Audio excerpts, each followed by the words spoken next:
You wouldn't try to bake a cake by memory when you're starting out, right? Like you wouldn't be like, yeah, I saw grandma do it and I know what to do. First time, you are going to want some instructions. Here's one of the biggest mistakes that I see people do. People having only one version of their logo.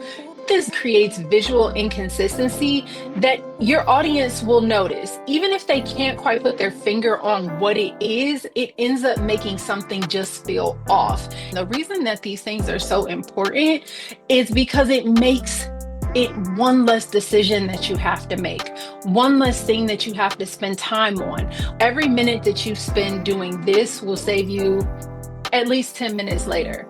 There's no more hunting for your logo files or no second guessing your colors or trying to recreate the same thing over and over again because you can't find the original. And that right there is truly the power of documentation. It's not just about making it easy for yourself in the moment, it is also about making it easy for yourself to grow.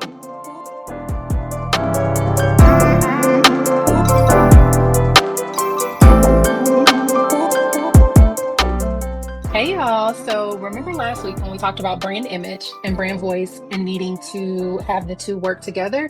Well, this week we are going to be getting practical, like actually steps to take practical to make some things happen here. Because what I see happen all the time is you know that your brand needs to be consistent, but every time you sit down to create something, you're like, wait, which blue was it that I was using? Was it this one or was it that one? And where did I save my logo file again? Does any of that sound familiar? So here's what we're going to do. We are going to talk about creating a brand kit with different logo variations, having your exact colors and fonts so that you can be more on brand at all times. This way you will stop using colors that are just close enough and use your exact colors every single time to create consistency. We're going to talk about different logo variations and having more than just one because why do you just have one logo? And then we'll talk about some tools or some ways that you can store everything to keep it easy and accessible so that you always have what you need when you need it. Okay. So let's dive right into it.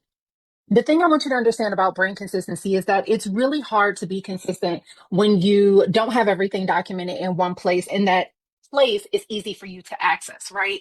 If you think about your brand kit like a recipe, shout out to the food blogger in me, Kenya Ray, I do my recipe thing from time to time.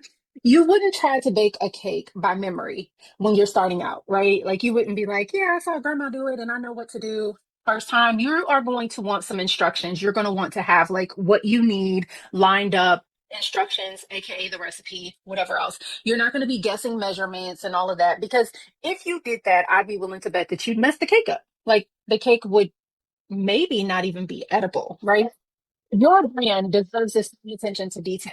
So over time, after you use your brand elements regularly, it'll be like how grandma just grabs a pinch of this and a scoop of that and whatever else. You may be able to get to the point where you have it memorized your colors or what punch you use, just like with your favorite recipe. But keep in mind that takes time. And before you reach that point, you are going to need to have everything together so that you can stay consistent all the time.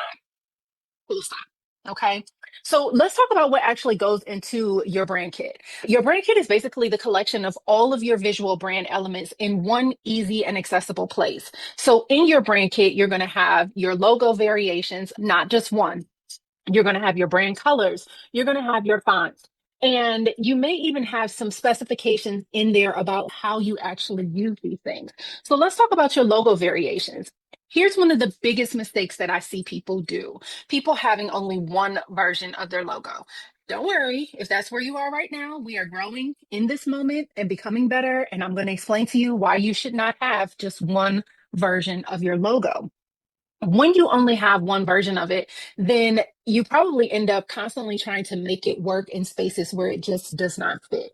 So when you have multiple variations of your logo, you can use them in different places at different points in time. Prime example, in my video last week, I had on a sweatshirt that was black. with the Studio 117 logo on it. It had the white version of the logo because that shirt is black. And if I used the blue version, you wouldn't have been able to see my letters. Today, I have my gray Studio 117 sweatshirt, and I have my blue version of the logo that is more legible on a gray sweatshirt. If I had put a white one on this light gray sweatshirt, again, it would not have been legible and it probably wouldn't have looked very good, right? So that's just one example of why you want to have different variations of your logo. So you should have like your full logo, and this is your complete logo. You can choose to put your tagline in it or any subtext that you use or not. This is something matter of personal preference. You can use it on your website header, business cards, and like official documents. When I have clients who I'm creating letterhead for and things like that, or their business envelopes, then this logo is the logo that we typically use. Then you're going to have like your logo mark or icon, or sometimes you'll see it referenced as the favicon. And this is just going to be the symbol or the icon part of your logo without the text. Now, if you have a typography based logo, meaning that it is just text, then your logo or icon mark may just be like one of the initials or a couple of the initials that is recognizable in the same fashion as your full logo, but not the full logo. So maybe it's just the initials of your business, or if your business is named after you, then it is just the initials, your initials first and last, or first, middle, and last. And that is something that you can typically use for the small spaces. If you think about the icon up in the address bar on your website, it's great for sometimes even like in your website header. You could use that on business cards as well, or other little small spaces where your full logo may not fit. Okay. Then there's the horizontal version of your logo where everything is arranged horizontally. And again, this is good for your website headers, your email signatures, and wide banner spaces. So this is where your logo is stretched out. And then there's the stacked version of your logo where the elements of your logo are stacked vertically. So this is going to be good for like your social media identity if you want to use it as like your profile photo, or anywhere else that the horizontal layout would be too stretched out or it would have to be crammed into the space, right? And then lastly, this is one that people often forget about, especially when they are DIYing their own branding. I always recommend having a black version and a white version of your logo, or a dark version and light version of your logo. For me, I have a navy blue version, but then I also have a white version of my logo. This is because sometimes you are going to need to use your logo on like a other colored background, or it might be a space that where it's just too busy to have like the full color logo, especially if your logo has a lot of color in it. This is where having a solid black or a solid white logo would be a little bit more aesthetically pleasing, if you will. Okay.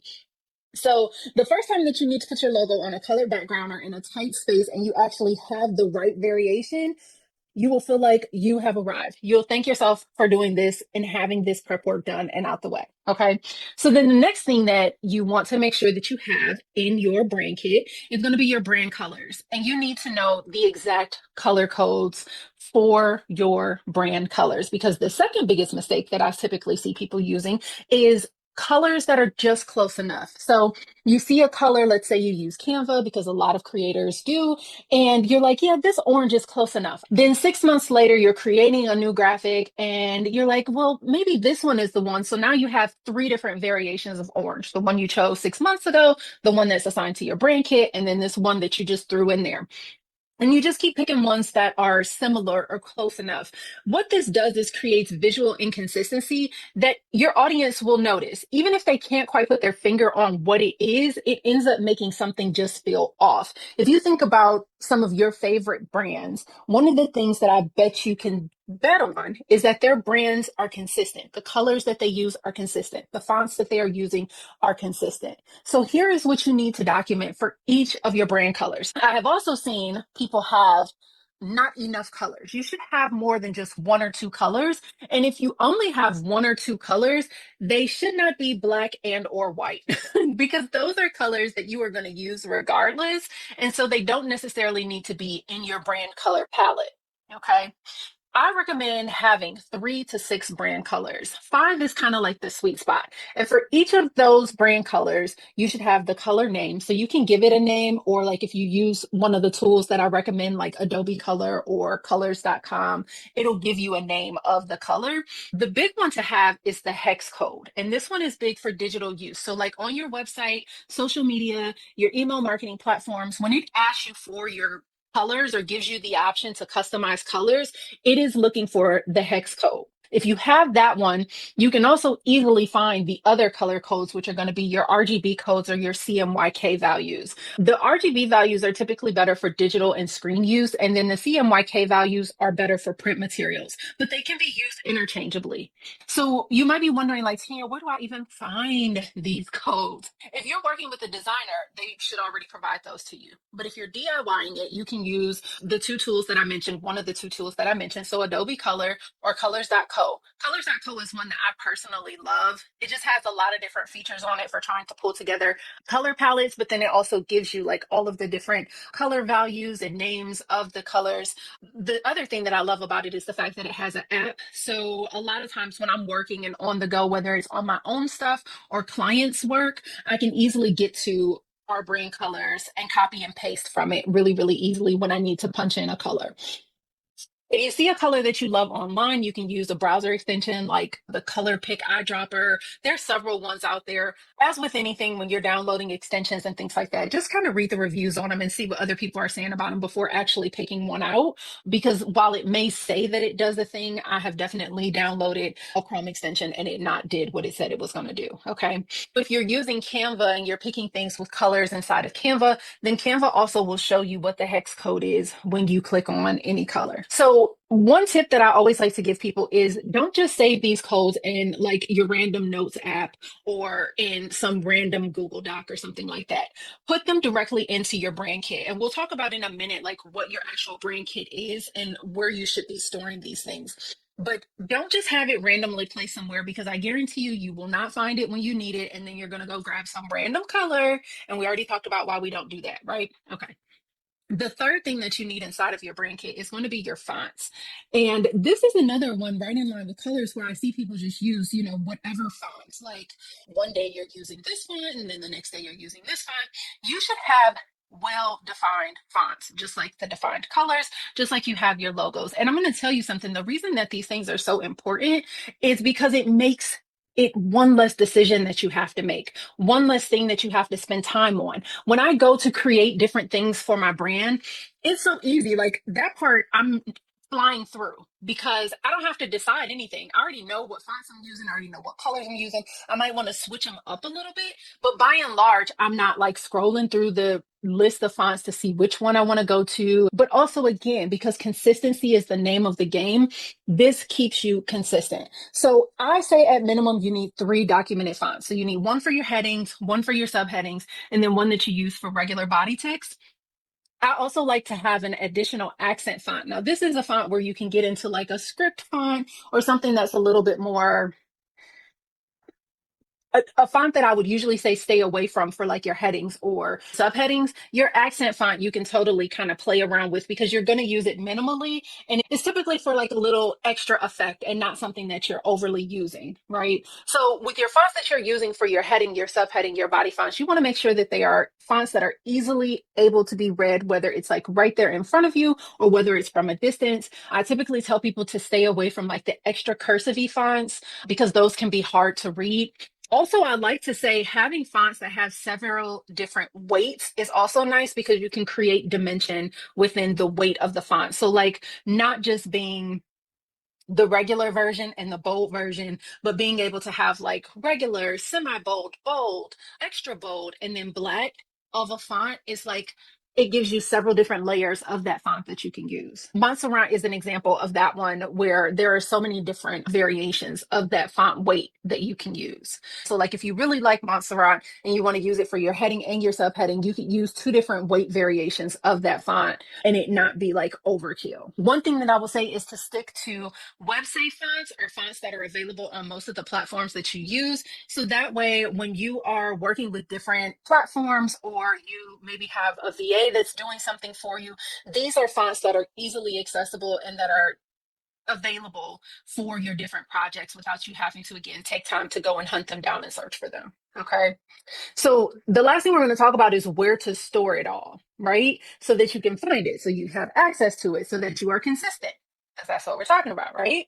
So I personally, there are a couple different things that you can do. I always recommend having a folder with all of the things. You can create a Google Drive folder or a Dropbox folder or a folder on your computer. Although I will say I don't necessarily recommend only having it on your computer, because God forbid your computer crashes or something like that and you didn't back it up, you now have lost those files. So having it in the cloud, whether you have your own personal cloud, I know a lot of my stuff that I keep in Google Drive and Dropbox, I also have my own personal cloud that I use, and I have all of my things there. I can easily access it from any of my devices, from my desktop computer, my laptop computer, my phone, and my tablet. I can get to them whenever I need them. So there's never an excuse for me to not use my brand elements. So one option is to put everything in a Google Drive folder or a Dropbox folder. You can also create what I usually create for my clients, which is a brand guide. It's a PDF that has everything outlined in it. So it's all there in one place. It outlines the colors, the different color codes, the fonts, how to use them, best practices, and all of those types of things. So that way, just having that one document gives you everything that you need. Now, a lot of us creators, like I said, use the platform Canva because it is really easy to use, it's intuitive, and there's so much that you can do on there. Canva on the paid version does have a brand kit feature. In that feature, you can upload all of your logos and create a full brand kit with your fonts, with your colors. So when you go to create things inside of Canva, you don't have to go looking for your colors. They're literally all lined up in the side panel for you every time you go to do something. That right there, that one feature makes the subscription to Canva almost a no-brainer. If you can afford the $15 a month, I think, or I think it's $120 if you pay for it annually, absolutely spring for the paid version of Canva so that you have the brand kit feature, which makes it really easy to stay consistent when you are going to create your different marketing materials, your social media uploads, and all of that kind of stuff. The mistakes, again, that are costing you consistency is just using those close enough colors or something that's like in the same family, but not your actual color. And then also not having enough logo variations. Trying to force one version of your logo into every single space is like trying to wear the same outfit to the gym, to a wedding, to a business meeting. It is just not going to work. So I want you to make sure that you take heed to these things that we just talked about, right? And I have some action steps for you this week so that you can get closer to this being one less thing that you have to worry about. So if you are starting from scratch, I want you to choose, again, between 3 to 6 brand colors and document those hex codes at minimum. If you want to be an overachiever, then go ahead and document all 3 of the code variations for your colors. I want you to also go and choose 3 to 4 fonts and write down their names and where you can find them. So are they Google fonts? Are they Adobe fonts? Do you have to pay for a license for them? If you have premium fonts that you have paid for in other places, you can actually upload those into Canva as well. So that's something to keep in mind. And then I want you to get your logo in at least 3 different variations. I want you to have the full colored version, at least one full colored version of your logo. I want you to have an icon or also a favicon. And then it's really easy to take the full colored version and create a black and or white version. I would say do both, but at least one or the other. Okay. And then if you have a Canva account, going ahead and setting up a brand kit in Canva, or at minimum, creating a Google Doc or Dropbox folder where you have everything there. If you already have some of your brand elements, but you don't have them organized, then you are halfway there. I want you to gather all your logo files and put them into one folder or 2. I actually have 2 different folders for my logo files. I have what I call my wide logos or my horizontal logos in one folder, and then I have my square or vertical logos in another folder. That just makes it easier for me to sort through them, and it's quicker for me. So that's personal preference, but making sure you have all of your logo files in a space that you can easily find and that you can access across all of your devices, preferably. And then finding the hex codes for your brand colors. If you have colors that you are always using, but say they're in Canva and you just know them when you see them, now is a good time to go ahead and use the color picker or to actually click on them in Canva and create yourself a document with all of those things lined out. So both for your brand colors and for your fonts, making sure that you document them. And then something that all of you guys can do, regardless of if you are starting from scratch or if you already have some of your brand elements, I want you to test your brand kit by creating a social media graphic using only the elements in your brand kit and just see how that feels. Like having all of your pieces together there for you and going through to create some sort of social media graphic or even like an email newsletter graphic, whatever, something that you would use and see how it feels to have it all together. I want you to notice if it's faster or easier when you have everything right there. And then I want you to commit to only using these elements going forward. Now, I will tell you, I know that documenting all of this and doing all of these things may feel like busy work, but when you have a million other things to do in your business, every minute that you spend doing this will save you at least 10 minutes later. There's no more hunting for your logo files or no second guessing your colors or trying to recreate the same thing over and over again because you can't find the original. So this is why this is so important. And then if you are in a space where you are growing or expanding or just asking for help and you have a virtual assistant or a designer or some other person that you're collaborating with in your business, it makes it really simple and easy to just be able to be like, here's my brand kit. So they know exactly what they need to use to accurately represent your brand. And then that eliminates one element of back and forth and need for revisions because they got the wrong color or used the wrong font. And that right there is truly the power of documentation. It's not just about making it easy for yourself in the moment, it is also about making it easy for yourself to grow. Because as you grow and expand and you want to bring other people on to help you do certain things, you have to have order in order to be able to do that. Next week, we're going to be diving into the other half of your brand that we talked about briefly last week, which is your brand voice. And we'll talk about how to define your sound, documenting your communication style, and then making sure your words are actually matching your visuals because the brand image and brand voice are working together. We're building both sides of your brand foundation. All right. Got questions or comments? Just want to say, hey, be sure to leave them down in the comments. I will be reviewing them and responding to them. And until next week,